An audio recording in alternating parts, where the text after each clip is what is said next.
ചിമ്പനും വരയനും. ഇരുൾ വീണുതുടങ്ങി. കാട്ടിൽ എങ്ങും നിശബ്ദതയായി.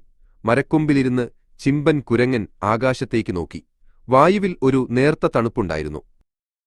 ആ സമയത്താണ് താഴെ നിന്നും ഒരു വലിയ ദീർഘനിശ്വാസം കേട്ടത്. വീണ്ടും ഉറക്കം വരുന്നില്ലല്ലോ, പുലിയായ വരയൻ പറഞ്ഞു. ചിമ്പൻ താഴേക്ക് തലയിട്ടു നോക്കി. എന്താണ് വരയാ, നീയിപ്പോഴും ഉറങ്ങിയില്ലേ? അവൻ പതിഞ്ഞ സ്വരത്തിൽ ചോദിച്ചു.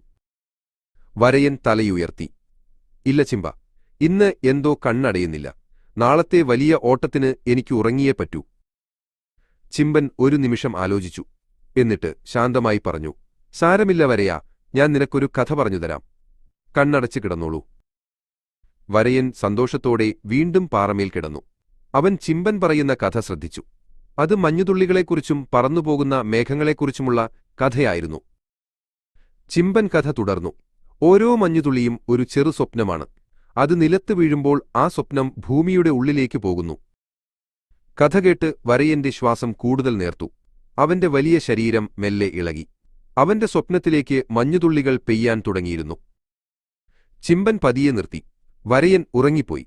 അവനൊരു മയക്കത്തിന്റെ ഈണത്തിൽ ഒരു പാട്ടുപാടി. ലാലാ ലാലാല. ഇനി ഉറങ്ങിക്കോളൂ. ആ നല്ല കൂട്ടുകാർക്ക് മധുരമായ രാത്രി. അടുത്ത ദിവസം രാവിലെ കളിക്കാൻ അവർക്ക് വേണ്ടത്ര ശക്തി കിട്ടുമല്ലോ. ശുഭരാത്രി പ്രിയപ്പെട്ടവരെ.